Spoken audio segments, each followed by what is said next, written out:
BEd second year, विषय हिंदी, ज्ञान भाषा एवं पाठ्यक्रम, यूनिट 3, लेसन 11। आज का टॉपिक है अनुभव पर बातचीत के साथ लेखन या लिखना। अनुभव मानव जीवन का अनिवार्य एवं अभिन्न अंग है। जब हम किसी तथ्य विशेष या घटना विशेष का अपने जीवन में अनुभव करते हैं तो उसके संदर्भ में लिखने की इच्छा हमारे मन में जागृत होती है। विभिन्न प्रकार की घटनाओं एवं कहानियों का आधार अनुभव ही होता है। जैसे महात्मा गांधी सत्यता के पुजारी थे। उन्होंने अपने जीवन में यह अनुभव किया कि सत्य का आचरण मानव के विकास के लिए आवश्यक है। इसलिए उन्होंने सत्य के आचरण को प्रभावी बनाने एवं उसका प्रचार करने के लिए विभिन्न प्रकार के नियमों का प्रतिपादन किया तथा उसके महत्व को जनसामान्य को समझाया। इसी प्रकार मुंशी प्रेमचंद ने जो भी सामाजिक व्यवस्था एवं रूढ़िवादिता के बारे में अनुभव किया उसे अपनी कहानियों के माध्यम से प्रस्तुत करने का प्रयास किया। इस प्रकार अनुभव लेखन का आधार माना जाता है। प्राथमिक एवं उच्च प्राथमिक स्तर पर लेखन का आधार अनुभव को ही बनाया जाए। जो छात्रों में लेखन अभिव्यक्ति एवं कला के प्रति सार्थक दृष्टिकोण विकसित होगा। अनुभव आधारित लेखन के लिए छात्रों को निम्नलिखित विषयों पर लेखन करने के लिए प्रेरित किया जाना आवश्यक है।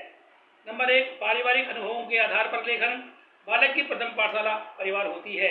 इसमें बालक विभिन्न प्रकार के अनुभवों को ग्रहण करता हुआ आगे बढ़ता है। शिक्षक को चाहिए कि वह छात्रों से उनके विभिन्न प्रकार के पारिवारिक अनुभवों के बारे में बातचीत करे तथा मौखिक रूप से छात्रों से अनुभवों को सुने। इसके पश्चात उस विषय पर छात्रों को लिखने के लिए प्रेरित किया जाए। जैसे विद्यालय में छात्रों से पूछा जाए कि सुबह होने पर विद्यालय में प्रवेश करने से पहले कौन कौन सी क्रियाएं संपन्न करते हैं। जो छात्र बड़े ही रुचिपूर्ण ढंग से उन क्रियाओं का वर्णन करने लग जाएगा। इसके बाद उन सभी क्रियाओं को छात्रों से लिखने के लिए पृथक रूप से कहा जाए। इसे छात्रों में लिखने के प्रति रुचि विकसित होगी तथा उनमें मौलिक लेखन की अभिव्यक्ति का विकास संभव होगा। सामाजिक अनुभव। बालक अपने परिवेश में रहता है जो उसको विभिन्न प्रकार के अनुभव परिवेश से प्राप्त होते हैं। इस प्रकार अनुभव की प्रक्रिया में विभिन्न प्रकार की घटनाएं सम्मिलित होती हैं तथा सामाजिक व्यवस्था संबंधी अनुभव होते हैं। जैसे समाज में उसके माता पिता किसी गरीब एवं असहाय व्यक्ति की सहायता करते हैं। एक व्यक्ति अन्य व्यक्ति को रास्ता पार कराता है। इस प्रकार की अनेक घटनाएं बालकों के मन को छू जाती हैं। इन घटनाओं के बारे में सर्वप्रथम बालक से मौखिक रूप से शिक्षक को श्रवण करना चाहिए। इसके उपरांत जिस घटना में छात्र की सर्वाधिक रुचि हो उस घटना को लिपिबद्ध करने के लिए छात्रों से कहना चाहिए। नंबर 3, सांस्कृतिक अनुभव। बालक का सामाजिकता एवं संस्कृति में पूर्ण विश्वास होता है। भारतीय परिवेश का बालक मानवता एवं नैतिकता में पूर्ण विश्वास रखता है क्योंकि नैतिकता एवं मानवता भारतीय संस्कृति का मूल तत्व है। बालक को विभिन्न प्रकार के सांस्कृतिक एवं सभ्यता संबंधी कार्यक्रमों में अनेक कार्यक्रम अच्छे लगते हैं जो कि नैतिकता एवं मानवता से संबंधित होते हैं। इस सभी कार्यक्रमों के बारे में सर्वप्रथम मौखिक रूप से छात्रों द्वारा श्रवण करना चाहिए। इसके उपरांत जो घटना या कार्यक्रम छात्रों को अच्छा लगता है वह लिखने के लिए छात्रों से कहना चाहिए। नंबर 4, सामाजिक परंपराएं। विभिन्न प्रकार की सामाजिक परंपराओं का अनुभव भी छात्रों द्वारा अपने जीवन में किया जाता है। जो परंपराएं छात्रों के लिए रुचिपूर्ण हों उन परंपराओं के बारे में सर्वप्रथम छात्रों को मौखिक वर्णन करने का अवसर मिलना चाहिए। इसके उपरांत लिखने का प्रयास करना चाहिए। जैसे विभिन्न प्रकार के त्योहारों के बारे में छात्रों से पूछा जाए कि उनको कौन सा त्यौहार अच्छा लगता है।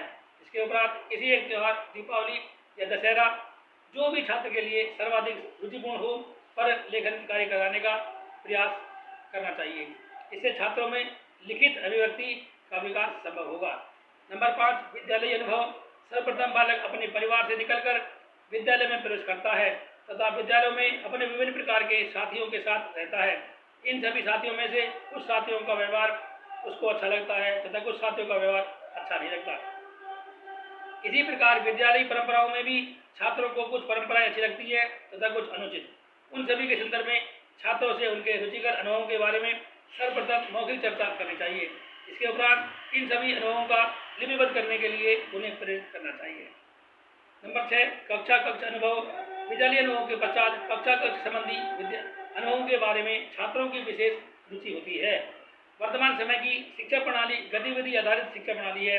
इस गतिविधि आधारित शिक्षा प्रणाली में विभिन्न प्रकार की कक्षा कक्ष संबंधी क्रियाओं में छात्रों को सबसे अधिक अच्छी लगने वाली व्यवस्था के बारे में चर्चा करनी चाहिए।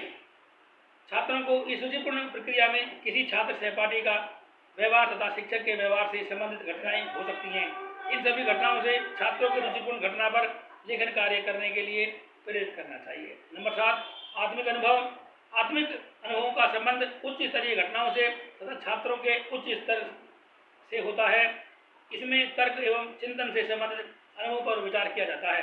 उदाहरणार्थ, बालक जब शिक्षक से पूछता है कि चिड़िया क्यों उड़ती है, आसमान नीला क्यों है, मानव वृद्ध क्यों हो जाता है, आदि प्रकार की शंकाओं के बारे में भी छात्रों को लिखने के लिए प्रेरित किया जा सकता है।